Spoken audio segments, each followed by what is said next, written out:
Nah, 13 sampai 14.30, 1,5 jam, saya membayangkan kita mulai bikin perencanaan tulisan. Karena kan yang di sini kita udah tahu nih, nanti begini jadinya tulisannya. Lalu kita bikin perencanaan tulisan. Karena sebelum kita bergerak, kita harus sudah punya rencana supaya kita tahu nanti ketika bergerak itu langkahnya apa. Kemudian ada tim 1 dan 2 merancang TOR. Kalau dalam dunia kewartawanan itu ada istilah TOR. TOR itu term of reference, jadi panduan untuk perencanaan untuk menulis. Nanti ada tim 3 juga. Tim 3 nggak bikin TOR tapi menyusun topik tulisan yang akan jadi bab 3. Nanti kita akan lihat seperti apa pembentukannya. Kemudian setelah masing-masing merancang TOR,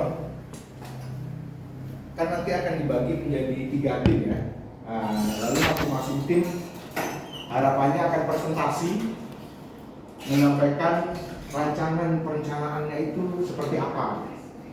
Dan kemudian di bagian akhir saya akan presentasikan timeline rencana kerjanya seperti apa. Barangkali di sini nanti bisa dapat insight anggarannya seperti apa, karena saya nggak punya bayangan soal anggaran. Nggak ngerti, yang ini perlu ada anggaran, yang itu perlu ada anggaran gitu.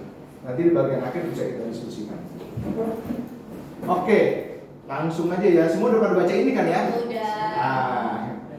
Ini sebenarnya bahan yang sangat berharga yang sudah disusun sedemikian rupa sama Mas Pupuh. Bentuknya adalah naskah akademik. Kalau saya menyebutnya ini gaya tulisan ensiklopedik sudah ada. Dan yang Bapak Ibu Mas Mbak baca itu nggak saya ubah sama sekali. Itu seluruhnya adalah tulisan Mas Pupuh. Yang saya ubah cuman saya belah-belah jadi subjudul-subjudul. Jadi ada cerita ini saya bikin subjudul, ada cerita ini saya bikin subjudul. Sehingga karena Bapak Ibu udah baca semuanya, jadi enak nih ya, udah pada tahu sejarahnya semua kan ya? Udah pada tahu sejarahnya sebenarnya udah selesai dah. Tinggal bikin jadi buku. Karena ini sudah jadi. Ya masuk percetakan ya maksudnya. Nah, ini masuk percetakan. Nah, idenya begini, ide saya.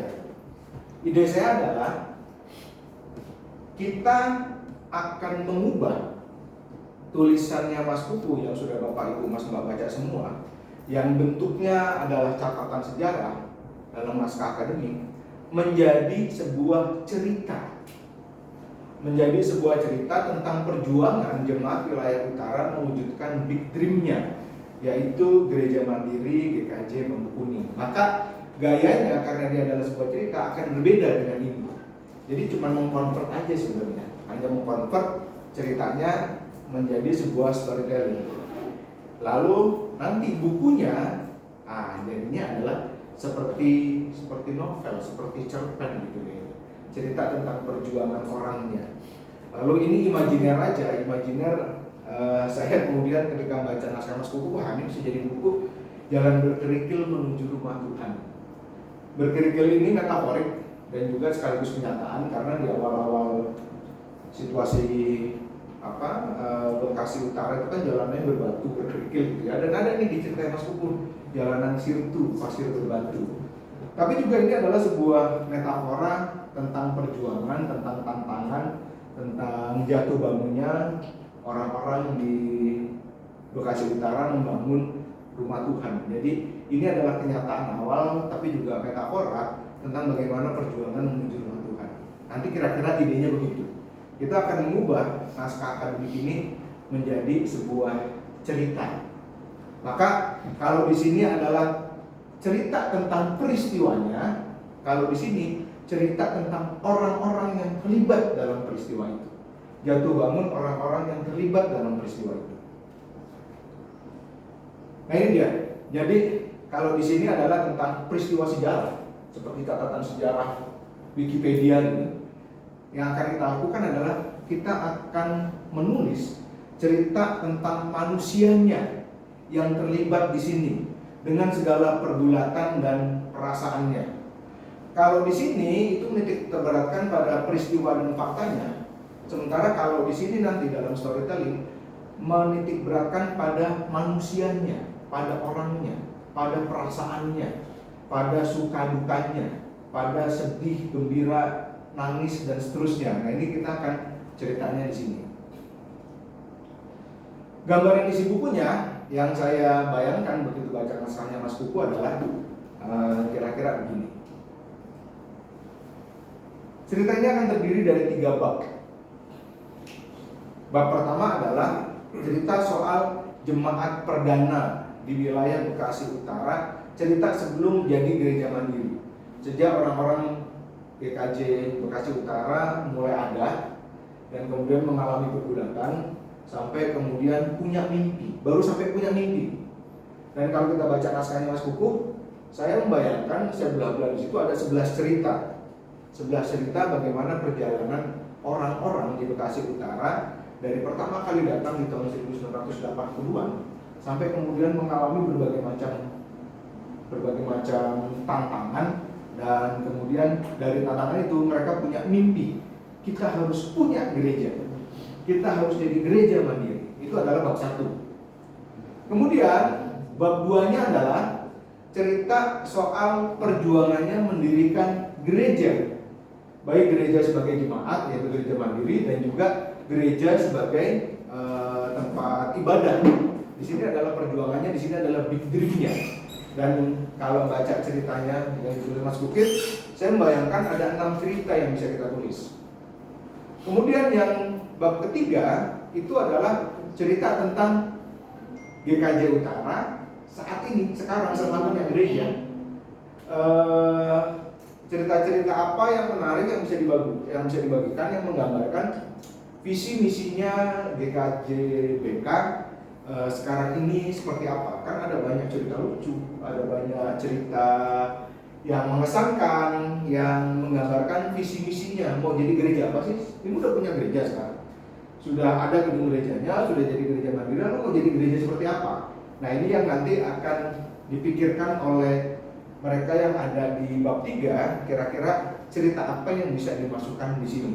Mungkin bisa 2, 3, 4, 5 cerita yang bisa menggambarkan visi misinya atau nilai-nilainya yang tadi dibilang sama Ibu Astin. Nilai-nilainya gereja yang diperjuangkan saat ini itu apa? Nah ini di bab 3. Di bagian sini sebelum bab 1 ada pengantar.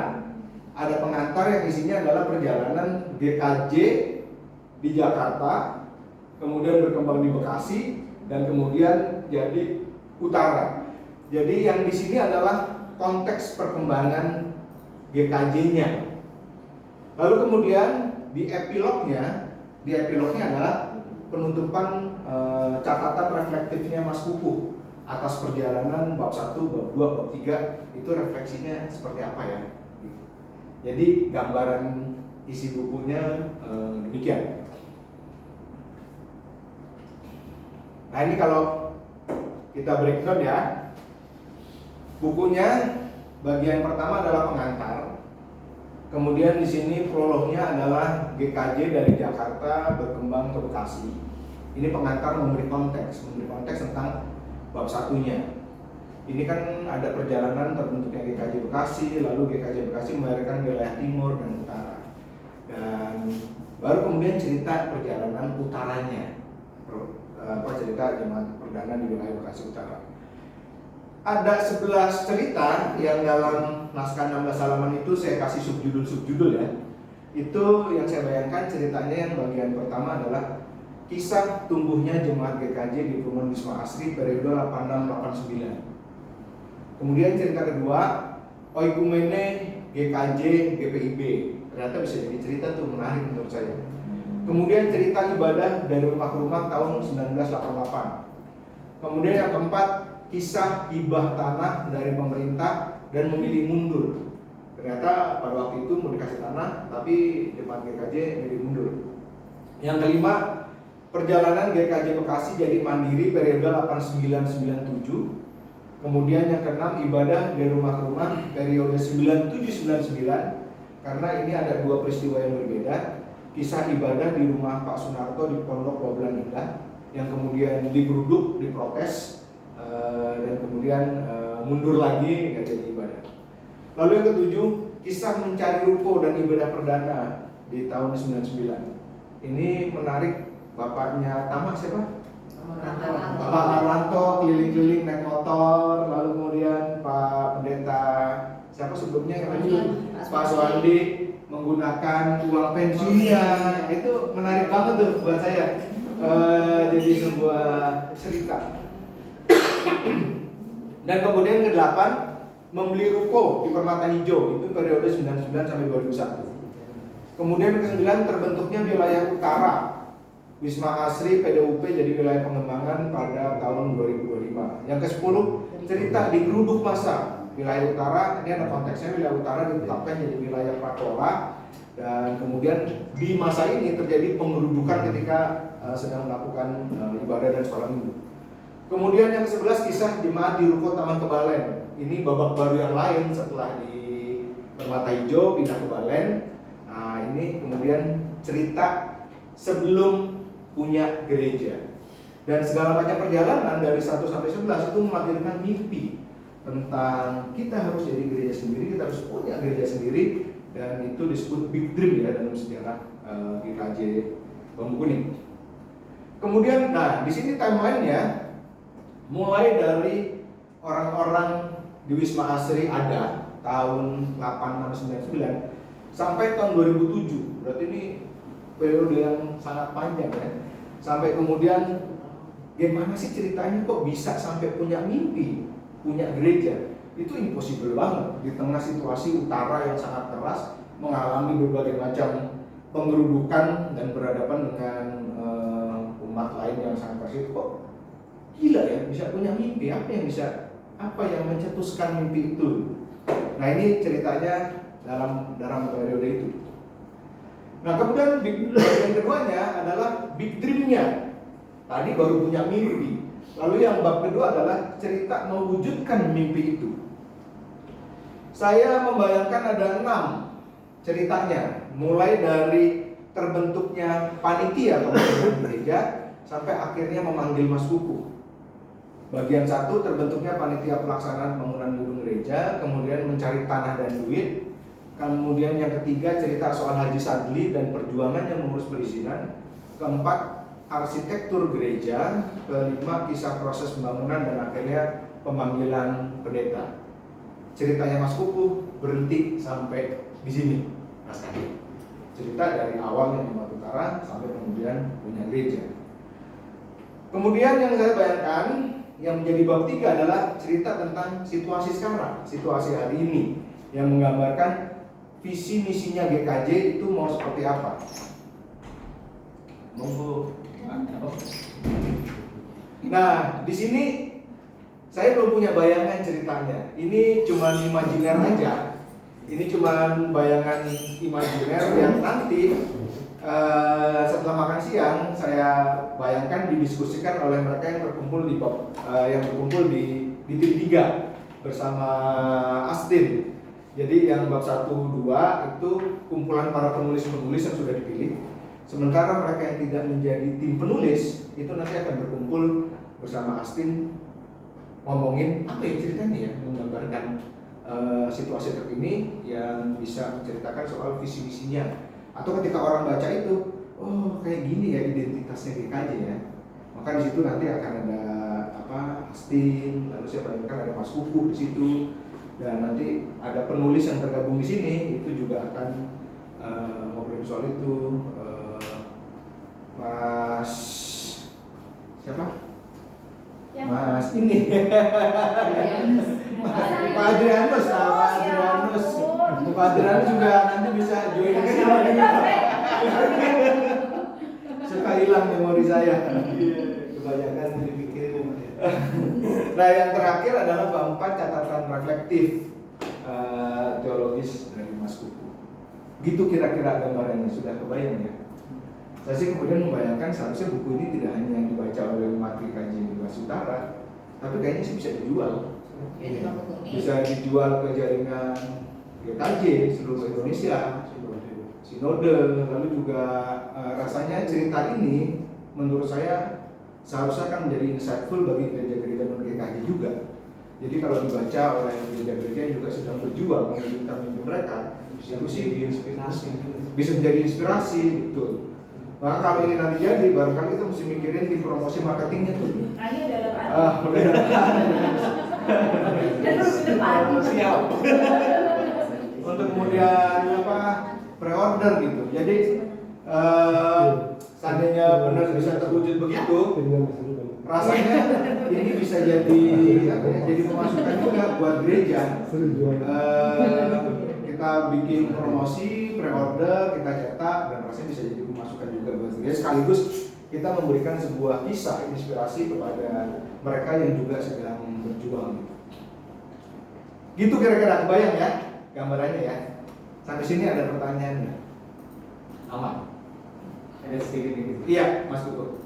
Nah, kemarin di ulang tahun ke berapa ya di Gaji Bekasi itu kita udah dikirim buku ini sejarah baru ini Mas. Oke, sejarah perkembangan di Gaji Bekasi tahun 80 sampai 2005. Wah, cakep tuh. Jadi kan mungkin pas juga ya. Hmm. Tapi memang ini ya tulisannya adalah Ya, sejarah ya, tulisan sejarah. Nah, ya bentuknya rasanya agak kurang menarik ya.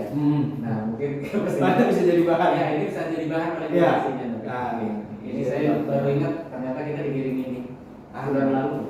Oke. Satu lagi bahannya nama. Nanti bisa memperkaya tulisan kita. Oke, saya lanjut ya. Pertanyaannya kan begini. Terus gimana caranya kita mengubah sebuah naskah akademik, sebuah catatan ensiklopedik menjadi storytelling? Nah, di sini saya mau sharing. Gimana caranya kita menulis storytelling menjadi sebuah cerita? Contohnya begini.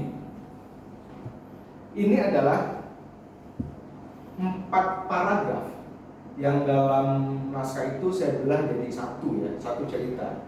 Jadi setiap subjudul dalam naskah yang 16 halaman itu dalam bayangan saya menjadi satu cerita.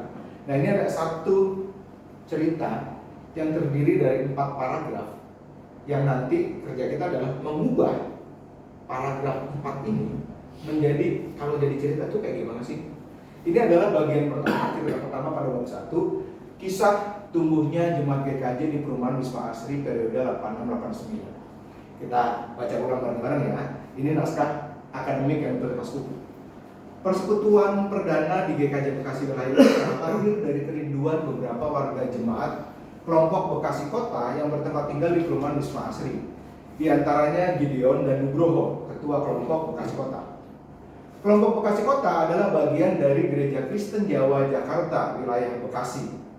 Batas pelayanan kelompok Bekasi Kota ialah barat sampai Rawalumbu, timur sampai Cibutung, utara sampai Wisma Asri dan Magelang. Kerinduan ini cukup beralasan mengingat jarak yang sangat jauh ke tempat ibadah wilayah Bekasi. Ditambah kondisi jalan yang cukup memprihatinkan, sirtu, pasir batu, minimnya sarana transportasi serta situasi dan kondisi masih sangat rentan akan tindak kriminalitas, semakin menguatkan gairah untuk mengadakan ibadah minggu sendiri. Kelompok Bekasi Kota adalah bagian dari Gereja Kristen Jawa Jakarta wilayah Bekasi. Batas pelayanan kelompok Bekasi Kota ialah barat sampai Rawalumbu, timur sampai Cibitung, utara sampai Wisma Asri dan Magelang. Dari cerita ini, dari 4 paragraf ini, kemudian saya berimajinasi mengubahnya menjadi sebuah cerita.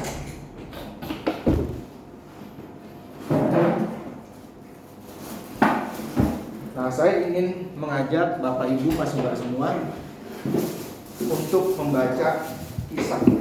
Kisah ini kisah imajiner,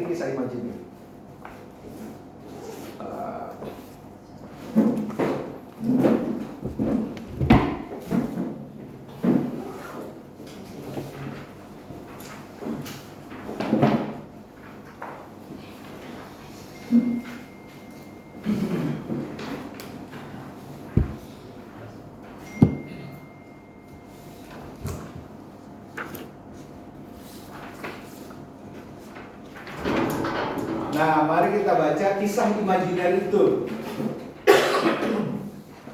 Saya ubah menjadi jalan pasir berbatu dan kerinduan yang menyala. Nah, mari kita baca.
Nah, baca.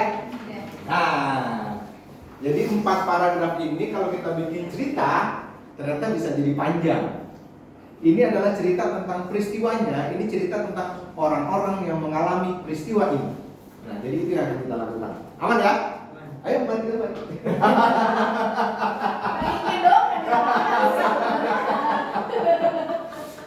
Saya bacanya printing loh. Kayak baca lagu cerita. Tapi itu imajiner, yang saya tulis itu adalah imajiner. Jadi saya cuma berkhayal-khayal aja gitu. Nah, nanti tugas kita adalah mencari cerita itu kepada orang-orang yang terlibat. Maka kita mesti menentukan siapa aja ya yang terlibat dalam paragraf ini, dan kemudian kita ajak ngobrol dan kita dapat semua ceritanya, dan kemudian kita tulis dengan gaya begini.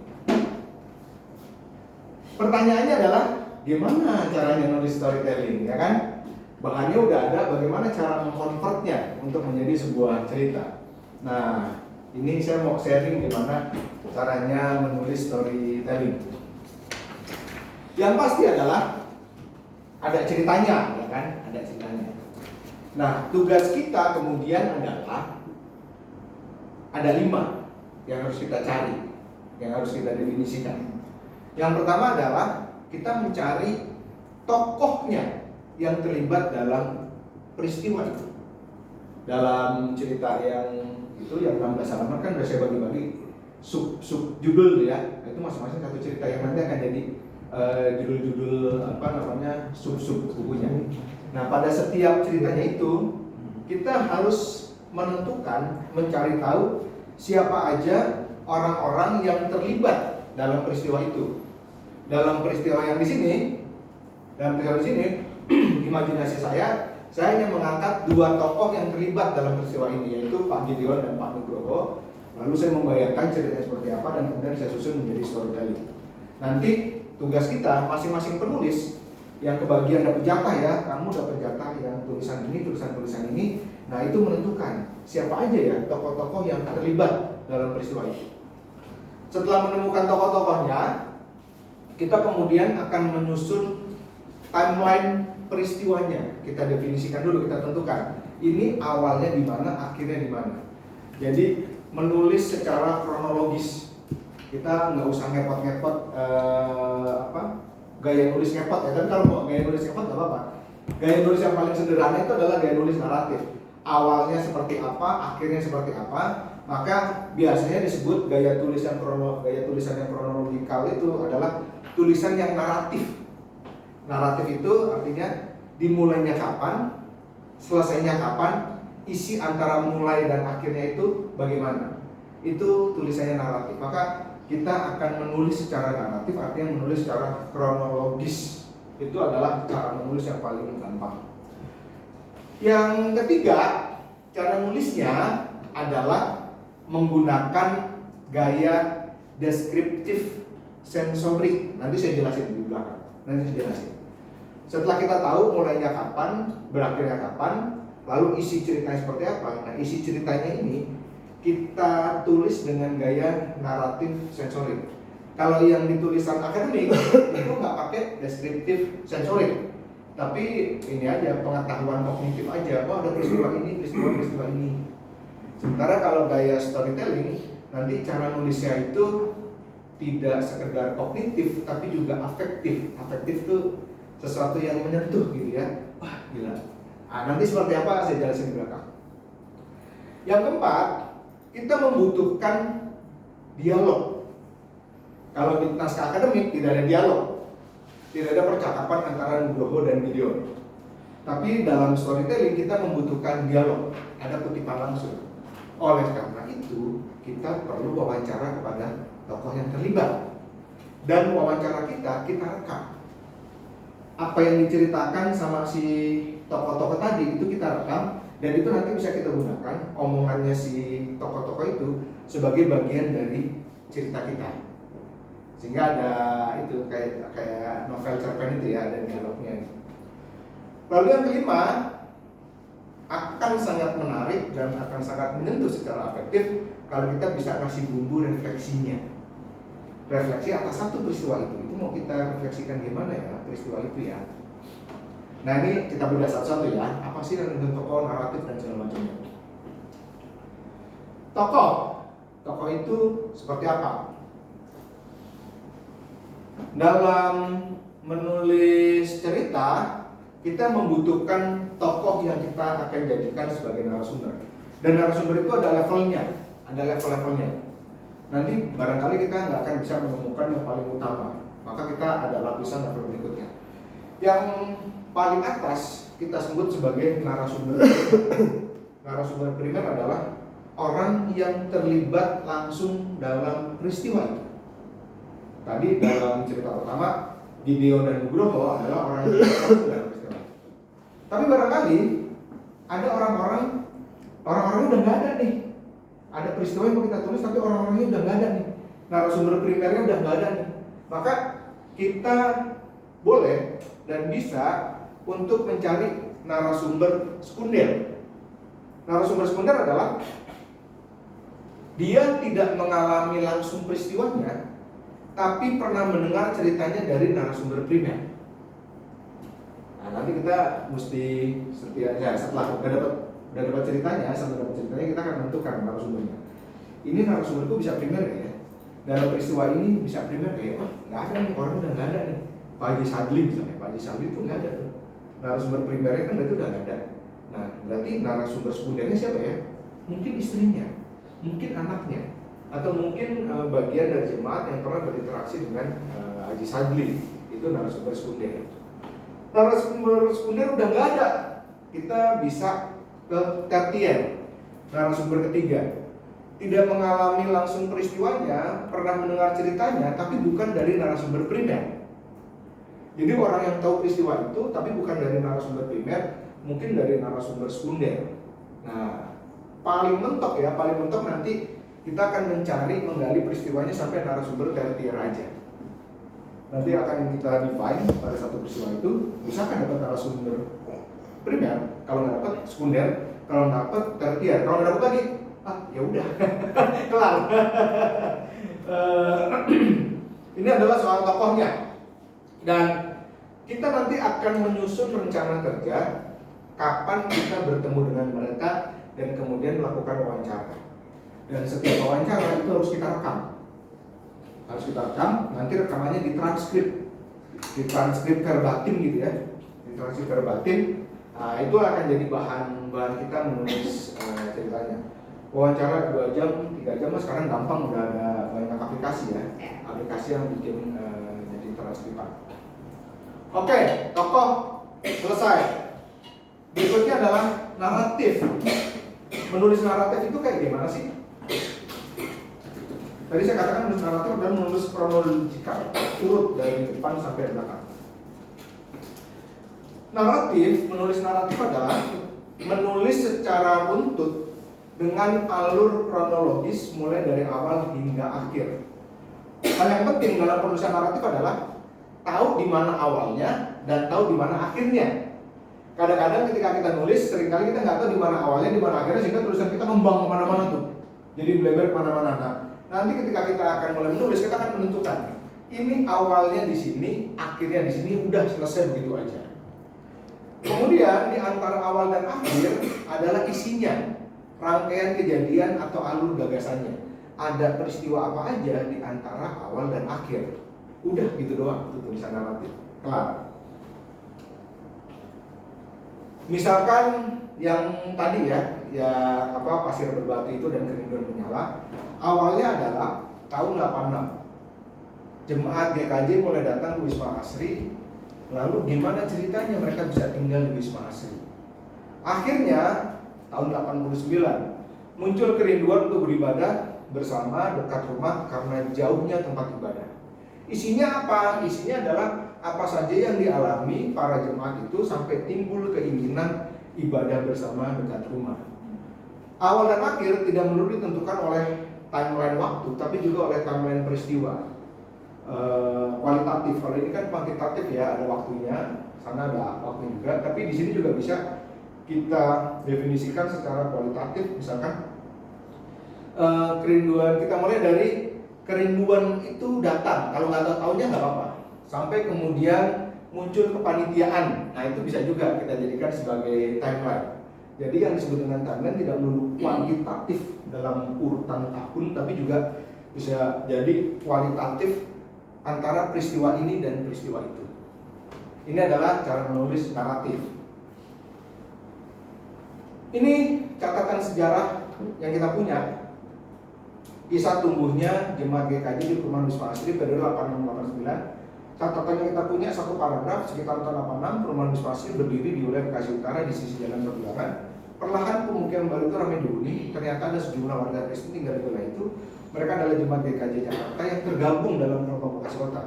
Karena kondisi jalan yang memprihatinkan, sirtu, pasir batu, dan transportasi yang minim serta seringnya tindak kriminalitas, Jemaat Sena punya kerinduan mengadakan ibadah sendiri. Ini catatan sejarah yang kita punya. Nah, kemudian isinya nanti kita define juga. Setelah kita punya awal dan akhir, kita harus mendefine poin per poin isinya apa aja ya di situ ya. Dinamikanya apa aja ya di situ ya. Di sini kan jalanan sirtu, transportasi umum susah, rentan kriminalitas. Nah, nanti kita definisikan. Nah, kalau kita tahu awal dan akhir dan tahu isinya, sudah kerangkanya jadi tuh. Kerangka tulisannya. Tinggal kemudian kita tulis. Itu adalah cara menulis naratif. Nah, ini kan nggak menarik ya. Ini kan kalau jadi sebuah cerita ya udah jadi ensiklopedia aja sebagai pengetahuan. Tentu yang kayak gini tidak menarik buat dibaca baca orang kecuali mereka yang ingin tahu tentang sejarah. Makanya kemudian yang membuat cerita menarik adalah di sininya nih, di tengahnya. Yang membuat sebuah cerita menarik adalah cerita tentang apa yang terjadi di antara awal dan akhir dan cara menulisnya. Maka bagian di sini menjadi krusial cara kita menulisnya. Ada teknik-teknik tertentu supaya ini bisa kita tulis secara menarik di antara awal dan akhir. Nah, naratif kemudian paragraf yang tadi kita ubah kayak gini kan. Debu kemarau mengepul setiap kali motor tua Gideon Kristianto mengantisi jalan pasir berbatu yang bergelombang, menari di bawah terik matahari Bekasi Utara. Dari kaca spion yang sedikit kurang, dia bisa melihat gubernur kelompok Bekasi Kota mengikutinya dengan setia. Minggu pagi seharusnya identik dengan kedamaian, namun bagi warga jemaat seperti mereka di Perumahan Wisma Asri, Minggu adalah navigasi panjang, melintasi rute yang terasa seperti ujian iman. Jarak menuju tempat ibadah di Kota Bekasi bukan sekedar angka 10 km, tapi juga rintangan pasir batu yang tak berujung, diselingi lubang menganga yang siap menelan roda. Rasanya seperti sedang ziarah, tapi bukan tempat suci, melainkan ke medan perang, cerita Gideon saat mengenang masa-masa itu. Nah, yang kita cari adalah siapa saja yang terlibat di sini, bagaimana pengalaman mereka, kesaksian mereka, dan peristiwa-peristiwa apa aja yang bisa diceritakan, yang bisa kita angkat menjadi sebuah kisah atau story. Nah, di antara awal dan akhir, bagaimana menulis isinya itu supaya dinamis dan menarik. Ada 8 elemen storytelling yang bisa kita gunakan untuk bikin tulisan yang di tengah-tengah itu menjadi menarik.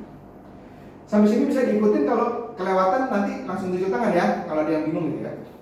Saya mau bagiin teknik menulis di antara awal dan akhir yang tengah-tengah ini supaya menarik.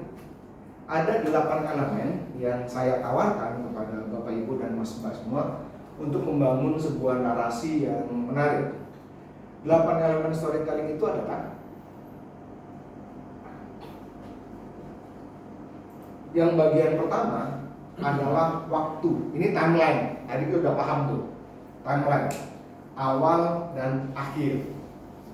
Lalu yang tengah isinya itu saya sebut sebagai ketegangan. Kita harus membangun ketegangan. Cerita tentang apa yang terjadi di antara awal dan akhir. Kalau ini dibuat grafik, kira-kira grafiknya begini. Jadi ketegangan itu dimulai dari bawah. Cerita kita bangun sampai kemudian klimaks dan kemudian turun. Kita harus membangun pelan-pelan lalu turun. Nah, bagian ininya nih yang perlu kita cari di wawancara. Ceritanya di mana? Kenapa begitu? Kok bisa begini? Oh ya, waktu datang itu seperti apa sih suasananya? Oh, kursinya ada berapa? Kursinya reot ya, reotnya seperti apa? Nah, ini kita gali. kita gali supaya bisa mendapatkan ini. Karena nanti ketika kita nggak mendapatkan bahan di sini, kita akan sulit untuk membangun kurva yang seperti ini. Jadi ada waktu, satu elemen pertama. Elemen kedua adalah ketegangan. Bagaimana caranya membangun ketegangan? Ini. Ini cerita menarik, ada awal, ada akhir, dan ini ada ketegangan. Kalau baca cerita itu, jalanan cerita ketegangan itu kan saya bikin jalanan sirtu, sepi di tengah sawah, kerangsung susah, rentan kriminalitas, digambarin macam-macam tuh. Ini nanti akan kita cari. Jadi ada awal, ada akhir, dan ada ketegangan. Yang ketiga setelah kita punya awal dan akhir dan kemudian pemahaman soal ketegangan, cerita akan sangat baik kalau dimulai dengan sebuah paragraf pembuka yang menimbulkan pertanyaan. Jadi elemen ketiga adalah pertanyaan utama yang harus muncul pada paragraf atau dua paragraf pertama. Jadi gimana caranya ini kita nanti bikin ya, kita ngarang-ngarang cerita itu ya, kita susun sedemikian rupa supaya bagian pertama itu memunculkan pertanyaan. Bukan artinya bahwa kalimatnya bukan, tapi bagaimana kita menyusun sebuah paragraf, mendeskripsikan sedemikian rupa sehingga di kepala orang itu muncul pertanyaan. Contohnya adalah yang saya tulis di situ ya. Saya cerita tentang jalan berkerikil dan kerinduan menyala. Apa pertanyaan utama yang tersirat di awal cerita? Di bagian paragraf pertama, debu kemarau mengepul setiap kali motor tua Gideon melintasi jalanan pasir berbatu yang bergelombang, menari di bawah terik matahari Bekasi Utara. Di kaca spion yang sedikit buram, ia bisa melihat Nugroho, ketua kelompok Bekasi Kota, mengikutinya dengan setia. Minggu pagi seharusnya identik dengan kedamaian, namun bagi warga Jerman seperti mereka di perumahan Wisma Asri, Minggu adalah navigasi panjang melintasi rute yang terasa seperti ujian iman. Jarak menuju tempat ibadah di kota Bekasi bukan sekedar angka 10 km, tapi juga rintangan pasir batu yang tak berujung diselingi lubang menganga yang siap menelan roda. Kira-kira apa yang bisa tersirat? Pertanyaan yang muncul dan bisa muncul dari orang ketika membayangkan situasi jalanan yang kayak ini.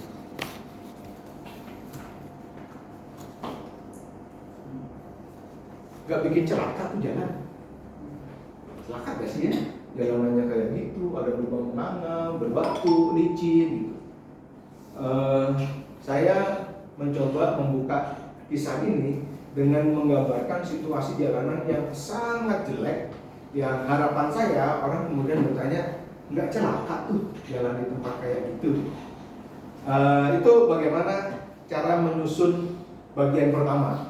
Dan saya menggunakan 2 paragraf untuk menyusun bagian pertama secara deskriptif soal situasi yang saya bayangkan orang akan bertanya, nggak celaka tuh. Nah, setelah kita punya bagian pertanyaan utama, kita juga kemudian menentukan klimaksnya. Klimaksnya itu adalah yang akan menjawab pertanyaan pertama ini, pertanyaan utama. Itu akan menjadi klimaksnya, menjadi puncaknya. Nah, kalau di situ kemudian kira-kira klimaksnya apa? Pertanyaan utamanya nggak celaka tuh. Klimaksnya apa?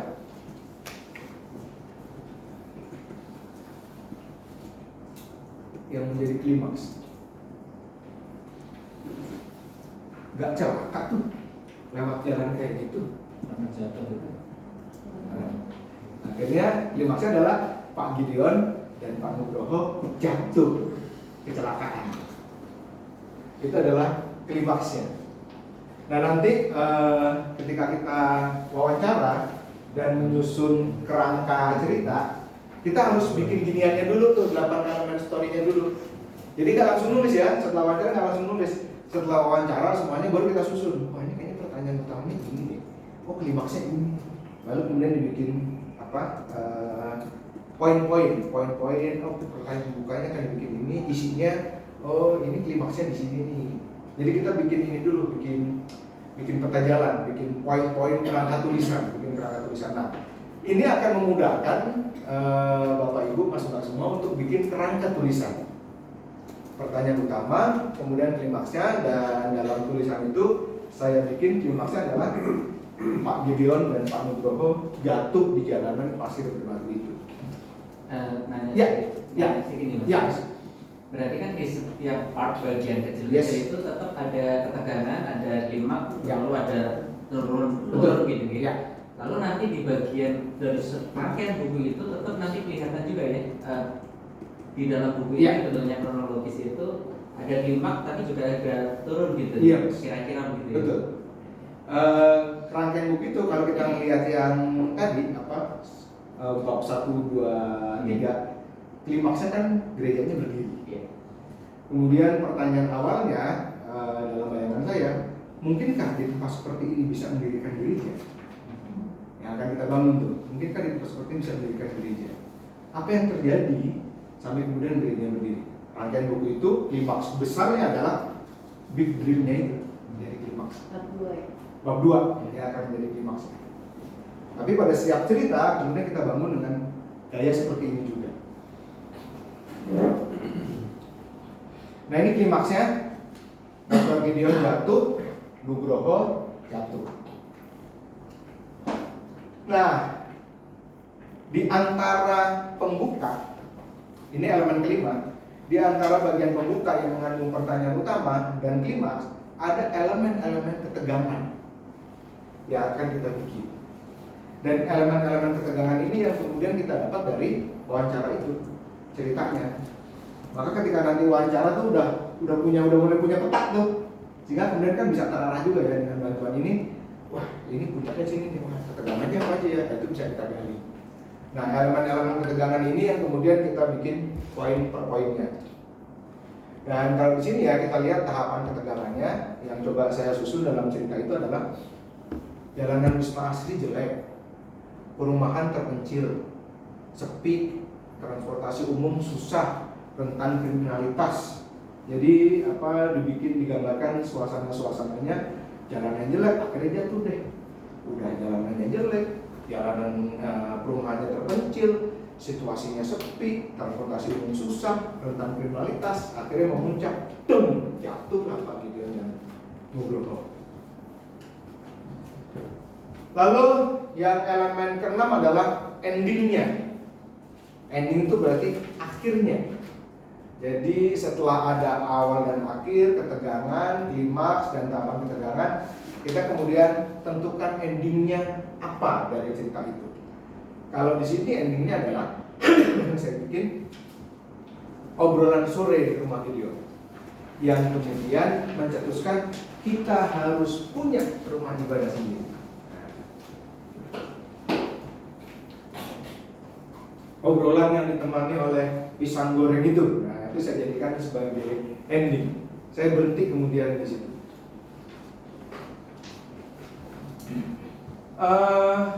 Ini menarik nih teman-teman. Bisa ditemukan, tapi juga bisa tidak ditemukan. Kalau bisa menemukan itu akan asik banget. Kalau kita bisa menemukan simbol, dalam cerita itu, dan kemudian simbol itu kita beri nyawa, itu akan menjadi sangat berarti, akan menimbulkan kesan.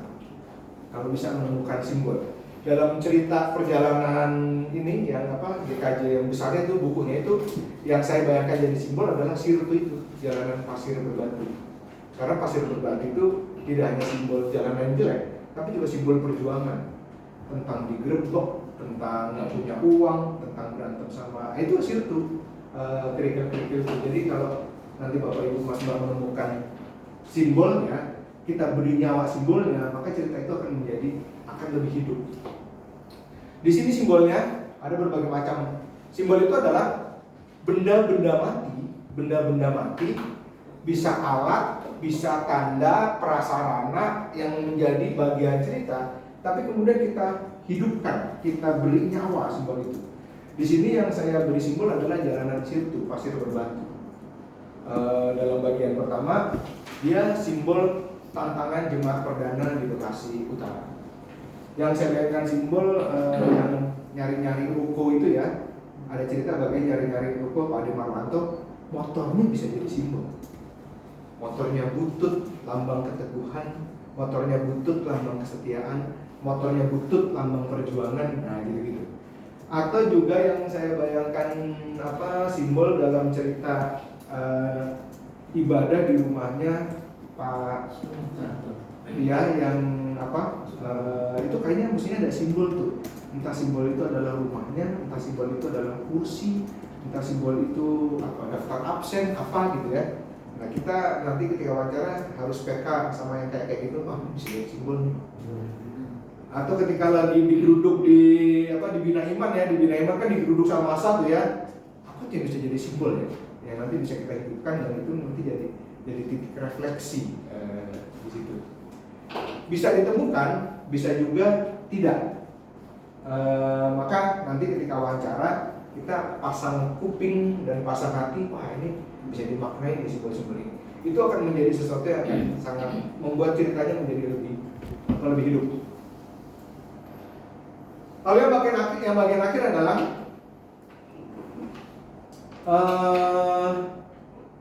bagaimana caranya kita menyusun cerita itu sehingga ketika orang membacanya, orang akan menangkap kebenaran universal.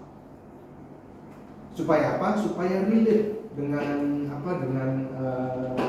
yang baca. Karena ketika dia relate, maka akan connect di hati.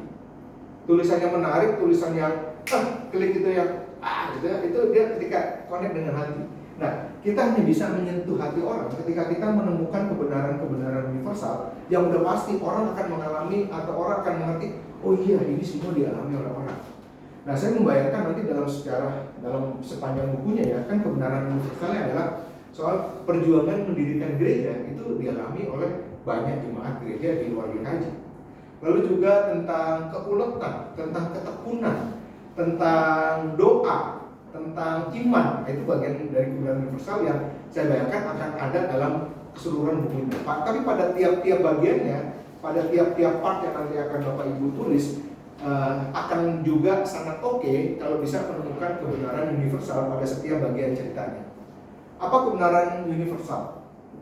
Dalam cerita Gideon dan Nugroho itu, atau yang dimaksud dengan kebenaran universal adalah pesan moral atau hikmah cerita yang diamini oleh semua orang.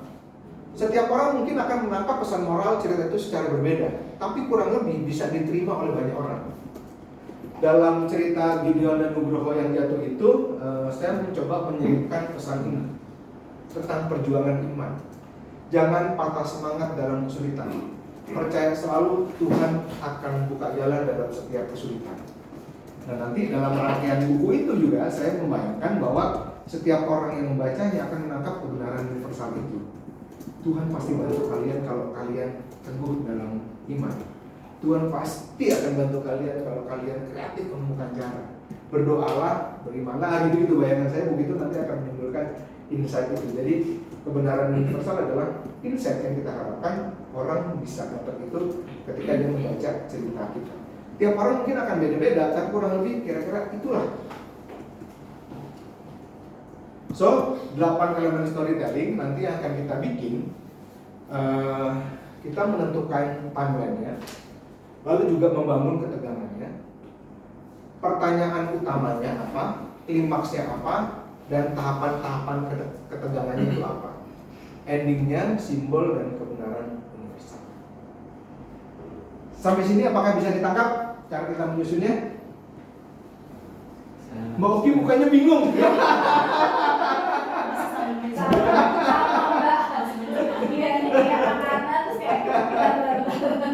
Karena kebiasaannya kan menulis akademis. Yes. Jadi mencoba untuk ini yang benar harus storytelling. Kayak aku tadi dari tadi sampai kita kadang harus hiperbola, tapi yang masih nyambung dan masih masuk akal. Ya, nggak boleh itu masalah. Iya. Imajinasinya nggak boleh kembangkan. Oh ya ini. Sesuatu yang baru ya, sesuatu yang baru. N2 sih. Kenapa Pak Andri? N2. Pelan-pelan. Dicerna dulu ya, dicerna dulu. Nanti masih ada lagi nih, masih panjang cara nulisnya. Lanjut. Nah, ini soal cara menulisnya yang tidak akademik. Saya paham betul itu butuh effort antara menulis yang biasa akademik lalu pindah menjadi deskriptif. Itu istilahnya kalau menulis akademik itu adalah telling. Sementara cara kita menulis adalah showing. Telling itu gimana? Telling itu misalkan Heru ganteng. Ah itu telling. Itu telling, Heru Karena ganteng. buasin. Kata buasin ya bang. Bukan kata kita ya. Itu telling. Lu siapa dulu?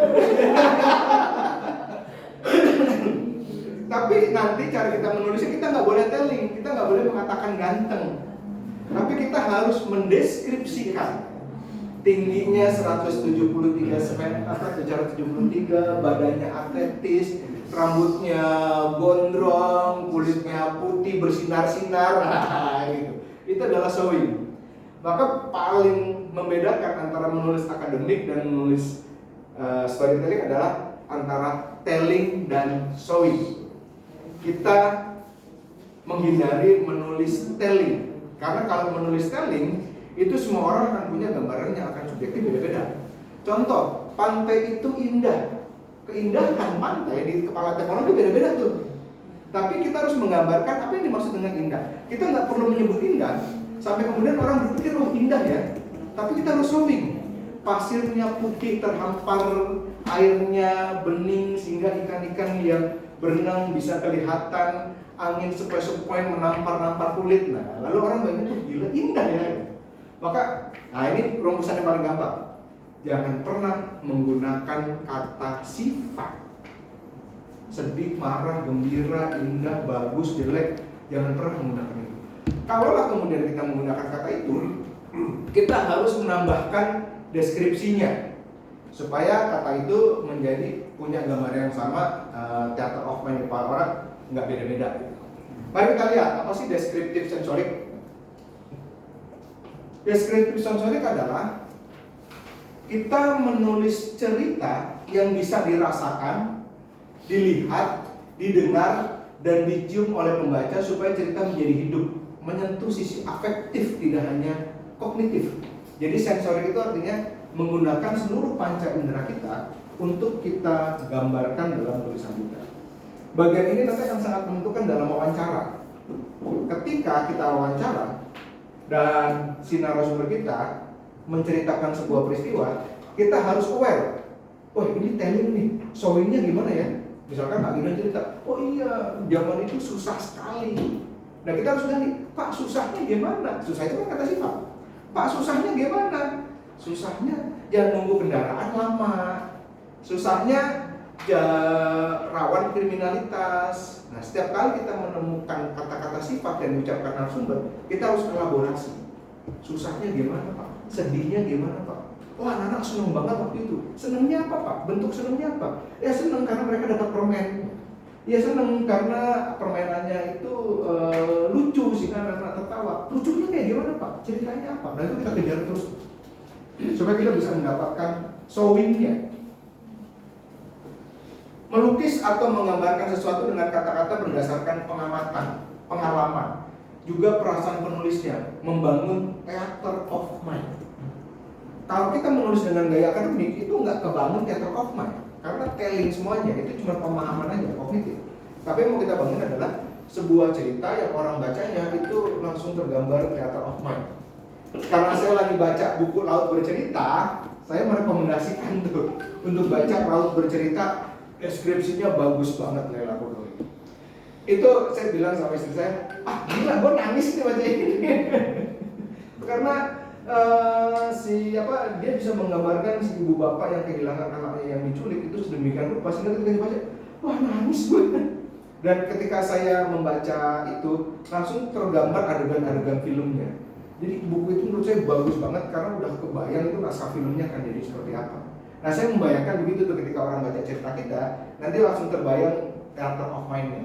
Dan itu hanya bisa dilakukan kalau kita menulis dengan gaya showing, bukan telling. Untuk switching begitu susah ternyata ya Mas. Karena saya baca gini, ada dosen gitu ya. Dia biasa kan nulis itu bagus, tapi ketika dia nyoba nulis novel, ternyata jelek. Garing ya. Iya, Betul. kaku banget gitu. Betul. Nah itu gimana ya? Nggak ada cara lain selain membaca referensi, Mas.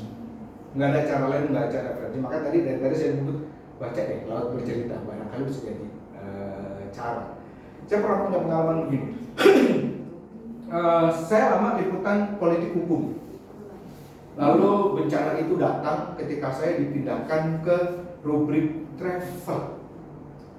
Di rubrik travel yang harus saya tulis itu adalah soal tempat dan makanan. Saya lidahnya tidak cerdas. Saya cuma tahu 2 kata definisi soal makanan, enak dan enak banget. Jadi ketika saya makan gitu suruh liputan travel, saya bingung gimana cara nulisnya gitu. Karena kalau di liputan politik hukum saya nggak banyak bermain dengan ini, tapi ketika liputan travel makanan, aduh anjir, kok kagak bisa nulisnya gimana. Miskin ini referensi saya miskin. Makanya yang saya lakukan pada zaman itu adalah saya mulai rajin membaca Kompas Minggu. Karena di Kompas Minggu itu ada liputan kuliner. Nah di situ saya lalu menemukanlah kemudian berbagai macam referensi cara mendeskripsikan makanan. Yang saya ingat betul adalah pedasnya tertinggal di belakang. Oh gitu ya. Jadi ketika saya makan pedas, saya baru mikir-mikir, oh gini ya. Pedasnya tertinggal di belakang. Atau selalu yang referensi yang saya ingat juga adalah ada tiramisu di Cikini yang ditulis dalam tulisan itu meleleh begitu menempel di lidah. Oh bisa begitu ya cara mendeskripsikannya ya. Saya pergilah ke Cikini, saya beli tiramisunya lalu saya makan. Oh gini, meleleh begitu menempel di lidah. Jadi memang nggak bisa enggak, kita harus membangun referensi di kepala kita tentang berbagai macam tulisan yang begini, yang storytelling. Novel adalah cara terbaik. Ada novel lain yang menurut saya cara mendeskripsikannya sangat bagus. Wah, enak banget.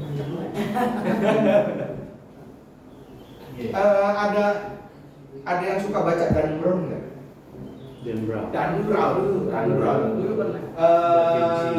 Apa yang benar tuh? Da Vinci Code ya. Saya kalau mau baca Dan Brown harus hati-hati, saya harus aware situasi saya dulu. Kalau saya lagi sibuk, saya memilih nggak akan pilih Dan Brown. Tapi kalau saya ini lagi pengen itu ya, kayaknya bisa ini Dan Brown, saya ambil Dan Brown. Kenapa? Nggak bisa berhenti. Nggak bisa berhenti Dan Brown itu. Itu, gila banget sih ya. Jadi ketika kita baca Dan Brown paragraf demi paragraf di kepala kita itu langsung muncul dengan filmnya. Itu akan sangat membantu. Jadi satu-satunya cara menurut saya untuk convert itu membangun referensi sebanyak-banyaknya untuk baca novel. Eka Kurniawan itu juga. Ada baca Eka Kurniawan nggak? Nggak, Eka Kurniawan. Seperti dendam, rindu harus dibayar tuntas.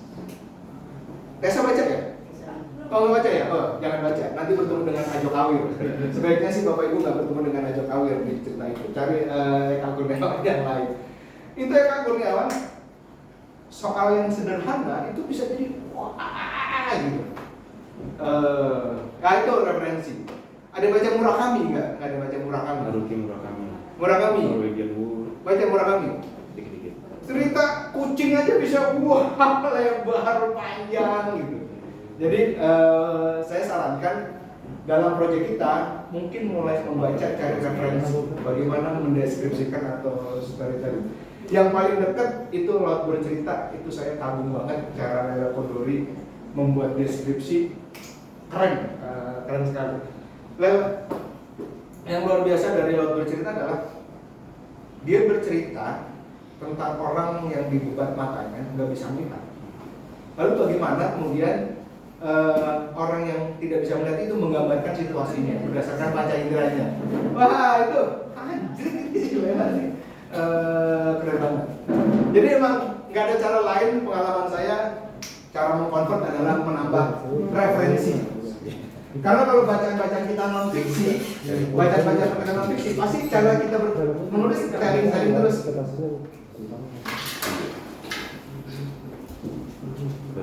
kuat. Ada ngantuk ya? Akhirnya ngantuk Ganggu ya? Enggak. Justru Suka berdua sama dulu. Seru. Tahu aja puncaknya suka kacang.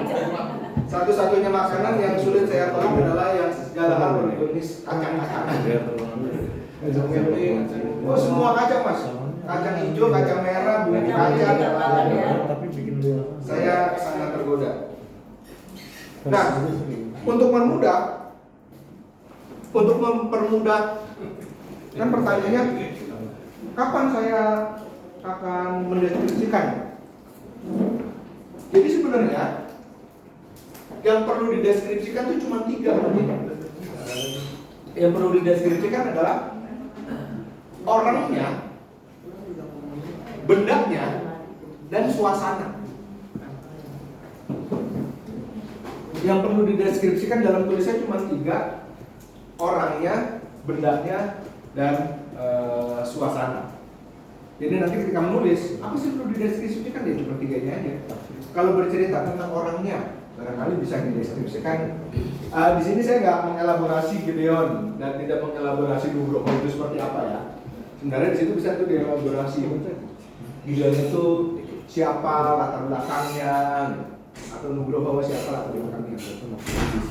Orang, benda, dan suasana. Ini nanti butuh kepekaan ketika kita wawancara. Misalkan soal penggerbekan yang saya bayangkan ya, ketika penggerbekan itu suasananya dia tergambar serius tuh. Lagi sekolah Bina Iman, sekolah hari Minggu, sekolah Minggu gitu ya.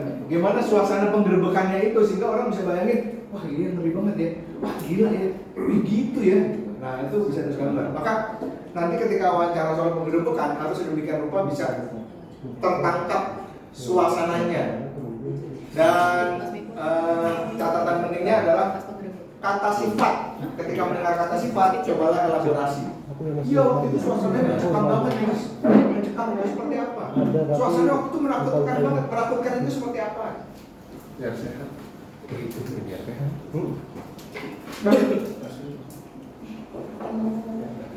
Wow. Ini yang menggoda semuanya. Mantap. Akan dibilang ya. Sampai sini aman, bisa diikuti? Cok ya? Oke. Nah ini dia deskripsinya yang tadi saya bilang. Kita harus showing, not telling. Jangan berhenti pada kata sifat, elaborasilah supaya pembaca dapat gambarannya. Bisa menggunakan bahasa figuratif supaya lebih bisa ditangkap dengan jelas. Pernah dengar bahasa figuratif? Bahasa figuratif ada nggak ya di sini ya? Nah ini bahasa figuratif. Ini contohnya. Di naskah akademik, telling jarak yang sangat jauh ke tempat ibadah. Jauh itu seperti apa? Nggak punya bayangan. Tapi kemudian kita define showing jaraknya 10 km. Kondisi jalan memprihatinkan. Di situ kan di naskah akademik ya, kondisi jalan memprihatinkan, sirtu. Tapi di sini saya coba showing. Minggu adalah navigasi panjang melintasi rute yang terasa seperti ujian iman. Bahasanya figuratif gitu. Jarak menuju tempat ibadah Kota Bekasi bukan sekedar angka 10 km, tapi juga rintangan pasir batu yang tak berujung, diselingi lubang menganga yang siap menelan roda. Figuratif, menelan roda. Jalanan kok menelan roda? Ada hiperbolanya gitu-gitu. Personifikasi. Tak ada jalan aspal mulus, yang ada adalah jalan berpasir dengan batu berserakan yang mengobarkan debu setiap kali kendaraan melintas. Motor harus melaju hati-hati. Ngebut sedikit pasti terpelanting karena hamparan pasir membuat jalan licin, kepala bisa menjut. Sementara di sini cuma gini, kondisi jalan memprihatinkan. Nah, di kepala kita kondisi memprihatinkan kan bisa beda-beda tuh. Tapi kita harus mendefine sedemikian rupa supaya orang punya gambaran yang sama tentang jalanannya itu yang memprihatinkan seperti apa. Naskah akademik juga bahasanya begini, naskah akademik. Minimnya sarana transportasi. Apa yang dimaksud dengan minim? Ini telling, kita harus showing. Angkutan umum kala itu bagaikan fata morgana di gurun, jarang dan tak menentu waktunya. Satu-satunya angkutan umum adalah angkot, 1 jam menunggu, belum tentu dia nongol. Itu maksudnya transportasi minim. Di naskah akademik juga disebutkan wisma asli terpencil. Itu adalah telling.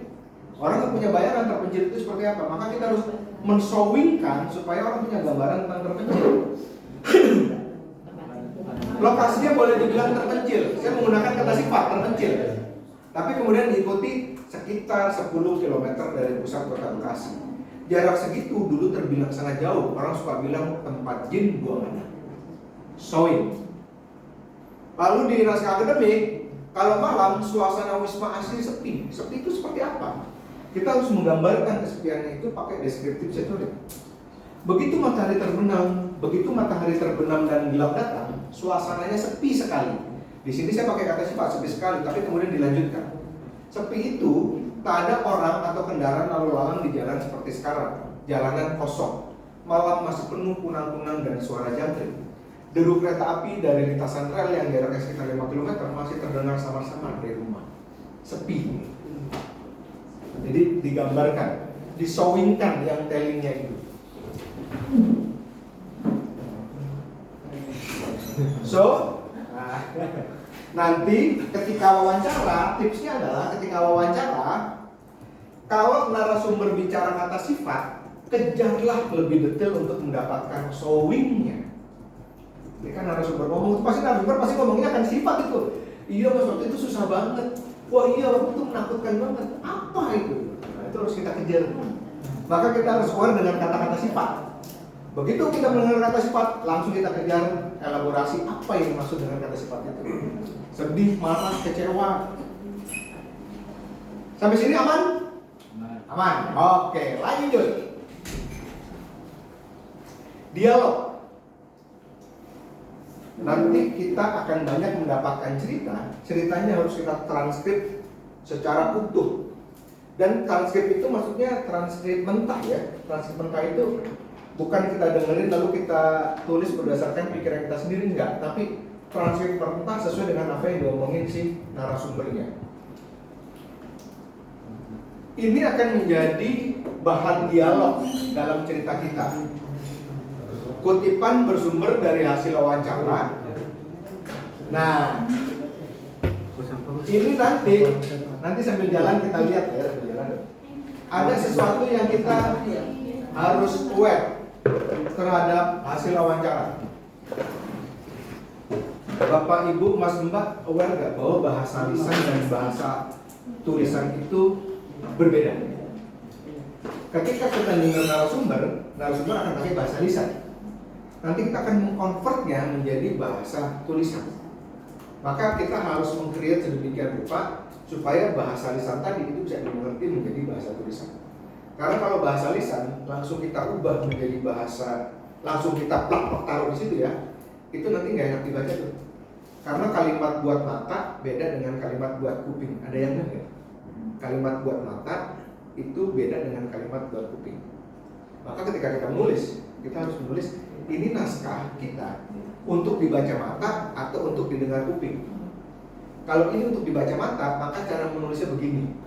Tapi kalau ini adalah naskah video, kalau kita mau bikin YouTube, bikin Instagram, Reel, Short, segala macam, itu adalah kalimat yang dibaca untuk kuping.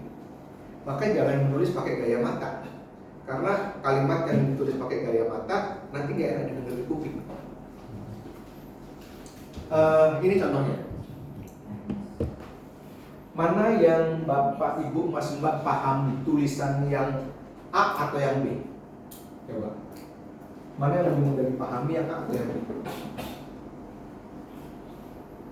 Yang A. Yang B lah. A apa B? B. A apa B? B. kalau saya B. Bagenda? B. Mas Nadri? B. B. B. Pak Kris A atau B yang belum baca. belum baca? Burung-burung mungkin. Buru-buru. Ibu Dita lebih nomor B. Mbak Kinkin Baru baca. Ini harus pakai nadanya era dan segala pakai nadanya. B. Terlalu banyak. Mbak Tasya A atau B? Tessa. Tessa. Iya. Dua-duanya ngerti?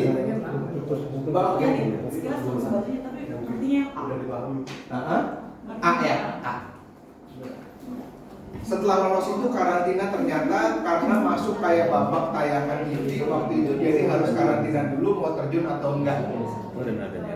Sementara yang B, Dan adanya. setelah lolos seleksi kita di karantina. Karantina adalah kesempatan buat kita berpikir.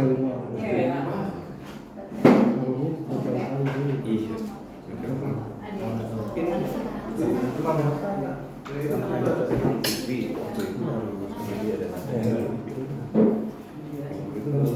Tiga kali baca yang B sekali baca tapi Oke. Ini adalah bahasa lisannya si MS. Aslinya dia ngomong begini. Nah kalau bahasa lisan kita dengerin kuping kita pasti ngerti tuh. Tapi ketika dijadikan bahasa tulisan seringkali membingungkan. Maka kemudian kita convert menjadi bahasa tulis supaya lebih dimengerti. Itu yang saya maksud nanti ketika kita mulai menyusun sebuah dialog, maka kita harus demikian rupa. Kira-kira nanti orang ngerti gak ya? Bacanya hati-hati dengan bahasa lisan hasil wawancara. Intinya itu sih yang mau saya katakan. Bahasa lisan sama bahasa tulis itu berbeda. Bahasa lisan untuk kuping, bahasa tulisan untuk mata, dan itu dua gaya yang berbeda.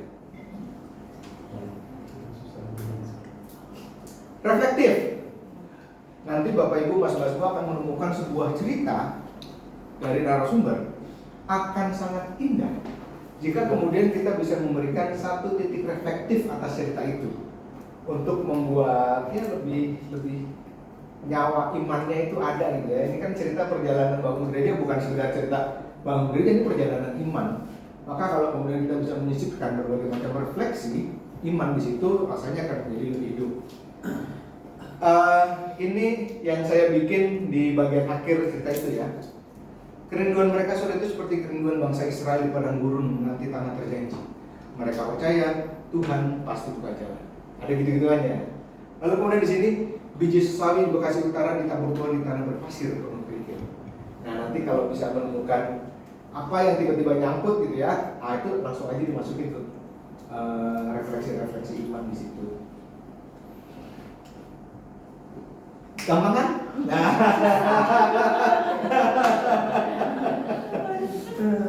Sampai sini ada pertanyaan nggak? Monggo. lebih gampang nyari sales. Lebih gampang nyari sales. Serius. Tapi gampang jual mobil nanti.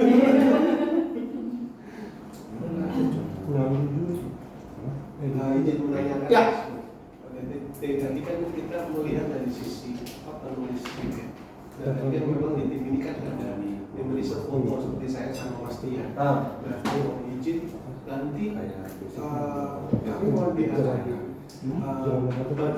bagian di mana saja kami harus dicas kami bekerja di situ supaya apa namanya kita bisa bersinergi bareng dari awal. Itu akan lebih mudah kan mendapatkan feel ceritanya kan bisa dapat gitu kan. Artinya kami harus seperti apa mulai dari mana mungkin akan menjadi timeline terpisah dengan yang ada di tim penulis ini gitu. Tapi itu sesuatu hal yang tidak bisa dipisahkan sebenarnya. Tapi memang timeline adalah terpisah, tapi memang itu tidak bisa dipisahkan. Ya. Mohon izin nanti. Siap. Slide-nya masih di sini Mas. Dia makanya Nanti akan geser ke sini. Slide-nya masih di sini nanti akan. karena izin nanti saya juga tidak mungkin bisa sampai sore. Ya. Karena jam 1 ada acara nyantar itu dari Aceh sehingga. Oh iya. Nanti nyampe sebelum jam 1. Siap. Aman dari sini? Aman. Oke. Lanjut.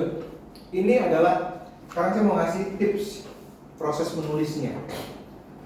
Biasanya yang akan dilalui oleh Bapak Ibu dan Mas Mbak semua nanti ketika menulis adalah ini prosesnya. Kita akan bikin perencanaan. Setelah bikin perencanaan, kita akan melakukan wawancara. Lalu setelah wawancara, bikin transkripnya. Lalu kemudian mulai menulis dan editing. Nah di sini krusialnya nih, ini krusialnya. Proses di sini wawancara, transkrip dan menulis 3 ini, menurut pengalaman saya, sebaiknya jangan ditunda. Saya pergi wawancara hari ini, lalu kemudian saya sibuk, saya kemudian mulai transkripnya minggu depan, sibuk lagi, saya nulisnya minggu depan, ambiar itu semuanya, ambiar. Jadi ketika nanti mau turun wawancara, kayaknya udah harus diperhitungkan waktu saya agak longgar nih. Jadi ketika longgar saya ambil, tapi ketika saya sibuk, mendingan jangan dulu. Jadi nanti harus berstrategi kapan turun wawancara, pilihlah waktu yang benar-benar cukup longgar, sehingga bisa mengerjakan ini dalam waktu yang berkesinambungan. Saya punya beberapa hasil liputan saya yang nggak jadi apa-apa karena ketiban yang lain. Saya nggak bisa. Saya pernah ke Freeport dan selama di Freeport, ini keren banget nih, mau tulis keren banget. Sampai Jakarta ketiban kerjaan-kerjaan yang lain, udah nggak bisa nulis lagi saya itu soal Freeport. Itu hilang semua. Kesan-kesan yang itu hilang semuanya. Akhirnya bahan yang menurut saya itu keren banget, jadinya nggak bisa saya bikin. Karena apa? Karena nanti begitu pulang dari wawancara, itu biasanya akan punya kesan, punya sense apa macam-macam tuh akan di kepala tuh udah gitu. Nah itu ketika lagi muncul gitu tuh, saran saya segera langsung kerjakan sampai menulisnya. Jangan di pending. Begitu di pending, ketiban yang lain, udah kelar tuh. Untuk mulai lagi nggak bisa. Mendingan selesaikan sampai di sini. Editingnya ditinggalin dulu nggak apa-apa. Jadi yang penting sampai di sini, boleh disambi sama yang lain-lain. Nanti balik untuk editing nggak apa-apa. Tapi wawancara, transkrip dan menulis saran saya jangan di pending karena ambiar nggak bisa nulis. Ini adalah proses berkesinambungan yang menentukan moodnya. Begitu moodnya hilang, nulisnya akan susah banget. Nah, nanti pasti akan bertemu dengan kayak gini. Writer's block, mentok, nggak bisa nulis di depan laptop, nggak keluar satu kata pun. Disuruh cerita bisa, gue menulis gini gitu. Begitu depan laptop, apa yang mau gue tulis? Mentok gitu. Bapak Ibu Mas semua pasti nanti akan berhadapan dengan situasi ini, writer's block namanya. Situasi ketika mentok, di kepala banyak ide tapi kemudian nggak bisa nulis gitu. Apa yang harus dilakukan? Ini tips. Kalau nanti ketemu ya, tapi mestinya biasanya akan ketemu nih sama kayak gini. Kalau nanti ketemu kayak gini, apa yang harus dilakukan? Menulis itu adalah menulis ulang. Writing is rewriting. Tidak ada tulisan yang sempurna jadi. Godaannya adalah seringkali kita bikin satu kalimat itu udah jadi subjek, predikat, objek rapi gitu. Ini yang pengalaman saya, ini yang bikin gangguan. Jadi ketika nanti menulis, jangan khawatir tulisan awal itu nggak sempurna. Jalan aja dulu gitu. Karena seringkali godaannya kita pengen sekali nulis kalimatnya udah langsung bagus, paragrafnya udah langsung bagus, paragraf kedua udah langsung nyambung dan seterusnya. Writing is rewriting. Maka pisahkanlah dengan penuh kesadaran bahwa menulis dan mengedit itu adalah dua hal yang berbeda. Ini akan sangat membantu. Jadi ketika menulis jangan langsung mengedit. Menulis saja. Mau ada typo kayak, mau tulisannya buruk kayak, mau jelek kayak, mau black pattern, nulis aja dulu. Yang penting adalah keluar dulu, isinya keluar dulu, baru setelah semuanya keluar kita bisa edit. Karena yang paling susah adalah menumpahkan seluruh isi kepala dalam bentuk tulisan. Jadi menulis dan mengedit adalah dua aktivitas yang berbeda. Kalau kita punya kesadaran ini nanti akan sangat membantu. Ini biasanya yang saya lakukan, ini bodoh-bodohnya saya ya. Sekedar sharing barangkali berguna. Pertama, ketika mentok nulis writer's block, yang saya lakukan adalah saya menulis sampah. Kan nggak bisa nulis nih, mentok. Dan ketika mentok nggak keluar satu kata pun, maka saya akan tulis apa yang ada di kepala saya. Duh, gue bingung nih. Itu saya tulis. Saya kayak curhat sama buku harian gitu. Duh, bingung nih. Nulisnya mulai dari mana ya? kan begini ceritanya, jadi gue menulis gini. Awalnya itu saya tulis semua. Jadi saya seperti berdialog dengan laptop. Nah itu kemudian keluar tuh semuanya tuh. Setelah keluar semua, nanti tinggal saya edit. Itu biasanya untuk memecah kebuntuan. Biasanya cara-cara bodoh saya adalah saya menulis sampah. Saya akan menulis sampah, makanya saya ngobrol segala kebingungan saya. Karena biasanya disuruh nulis nggak bisa, tapi kalau disuruh cerita bisa. Pernah ngalamin ya? Nulis nggak bisa nih, tapi kalau ditanya lu mau nulis apa sih? Begini, lu mau nulis gini loh, ini kan begini, gini. Nah, suruh ngomong bisa tuh. Tapi ketika jadi tulisnya nggak bisa, maka yang diomongin itulah yang kemudian saya tulis supaya memecah kebuntuan. Atau kadang-kadang saya mengubah metode nulisnya. Lagi nulis, di kepala banyak gitu. Lalu saya merasa ada dorongan untuk membuat gambar, membutuhkan gerak tangan.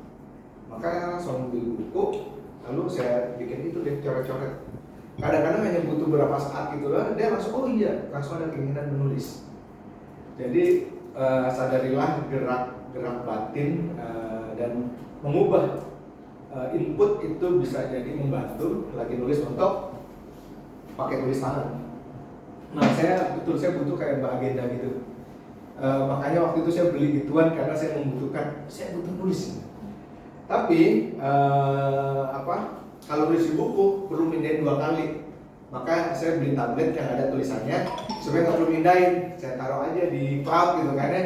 Saya langsung lihat gitu. Maka saya punya yang kayak gitu juga untuk nulis. Jadi bisa jadi kemudian cara untuk unlocknya adalah dengan mengubah metode dengan tulis tangan.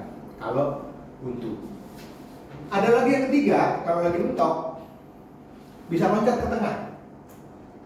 Jangan khawatir dan jangan pernah berpikir bahwa menulis itu harus dari depan. Saya banyak kali ketika nulis yang depannya nggak keluar, tapi tiba-tiba yang muncul di kepala adalah bagian tengahnya. Maka saya tulis dulu bagian tengahnya, karena itu yang muncul. Tulis aja tuh, tulis dulu. Nanti begitu udah keluar semuanya bagian tengahnya, mikirin kemudian sambungannya depan apa gitu ya. Jadi nulis itu tidak selalu berurutan dari depan ke belakang. Meskipun secara naratif kita akan bikin rangkaian itu dari awal sampai akhir, tapi dalam proses menulisnya bisa jadi yang muncul idenya adalah bagian belakang, bagian tengah, atau bagian depan. Dan biasanya kalau saya udah punya bahan tulisan, itu kan saya mikirin tulisan itu. Nanti awalnya begini, endingnya begini. Nah, seringkali muncul di kereta, di bis, di jalan, di kamar mandi atau lagi ngapain, itu kalimat. Muncul kalimat tuh. Saran saya, segera catat kalimat itu. Saya punya handphone, tahu aplikasi, ini salah satu aplikasi favorit saya namanya adalah Keep. Pernah tahu Keep nggak? Nggak tahu ya? Aplikasi Keep. Ini aplikasi Keep. Kalau saya punya ide apapun, lalu saya tulis di Keep ini. Karena ide kalimat itu seringkali muncul di kereta.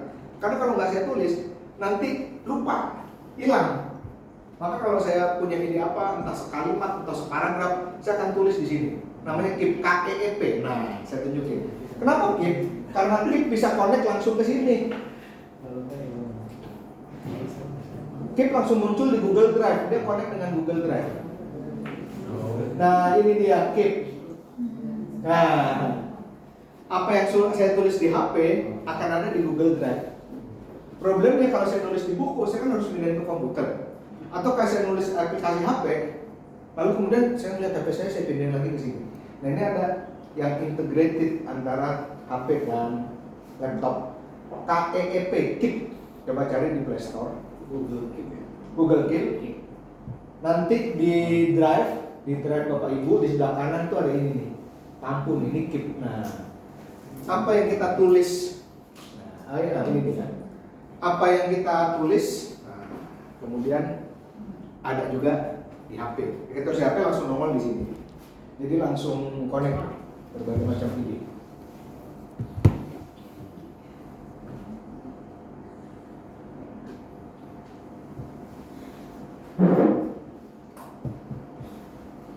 So, nanti nanti jangan khawatir kalau mau loncat ke tengah ke belakang, nggak apa-apa, itu biasa dalam proses menulis. Lalu seringkali juga nggak muncul ide kalimatnya, tapi muncul poin-poinnya. Maka tulis aja poin-poinnya. Apa-apa nanti kemudian tinggal dilengkapi. Atau, nah, ini yang paling sering dilakukan, jeda. Kalau lagi mentok, ya, saya tinggal ambil gitar, gejerek-gejerek sendiri. Saya hanya bisa main gitar untuk diri sendiri, tidak bisa mengiringi. Karena saya punya masalah dengan birama. Jadi tadi istri saya minta saya main gitar, saya nggak bisa, saya hanya bisa main gitar untuk diri saya sendiri. Maka selalu ada gitar di samping meja saya, sekarang di kamarnya Radia. Nah itu saya gejerek-gejerek dulu, atau sebat dulu lah keluar, ya kan? Saya perokok, maka ya saya sebat dulu keluar. Atau sekedar putar kopi, jalan keliling komplek gitu. Itu nanti kita akan bertemu dengan dinamika di macam itu. Bahwa mungkin nanti akan punya jedanya sendiri-sendiri ya aktivitasnya apa. Sering banget ya bagian itu, iyo. Apalagi sales. Oh iya. Sip, gampang kan? Gampang. Ya, Pak Kris. Kalau teman-teman mau ngopi dan teh sudah tersedia di depan. Oke. Jadi dari tadi saya perhatikan slide yang paling gampang ini. Slide favorit ya. Ini favorit ini. Monggo ngambil kopi dulu, kita jeda dulu. Sebelum yang berikutnya. Sebat dulu. Sebat dulu.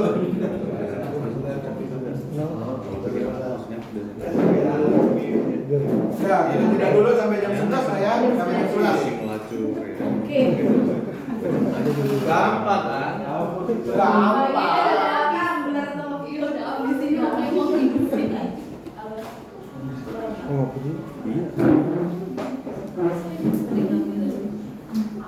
Kopi dulu. Kopi kemarin gedung DPRD dibakar belum? Gedung DPRD dibakar yang mana? Makassar. Oh, agak. Kamu nggak coba itu. Jadi di malam itu pas habis acara, itu kan ada acara Gue bukan acara itu, setelahnya. Oh, setelahnya. Karena kawan-kawan cerita ada acara itu juga. Nah, gue setelahnya tuh. Iya, berarti hari Apa ya? Gue tanggal berapa ya? Bulan lalu lah. iya, Setelah peristiwa itu. iya. Tidak lama pada habis acara ngeliat masak udah di bawah hotel itu makanya. Nah, makanya acara waktu gue itu pindah ke pinggiran gue.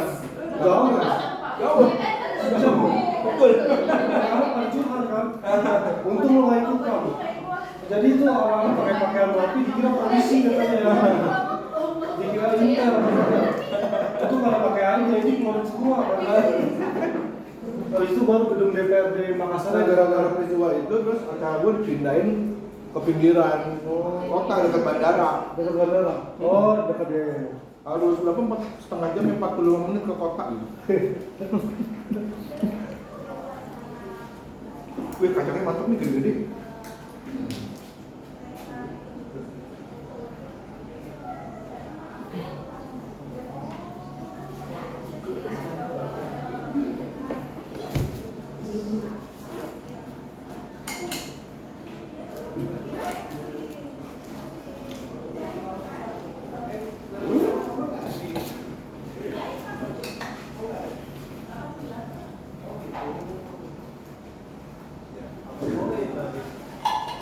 Sadri, Putar kopi dulu. Sadri, ya aku mau diwocon apa sih? Kan saking tanda. Semalam gue ambil diwocon-wocon. Wes saking tanda yo. Sorry lagi sih.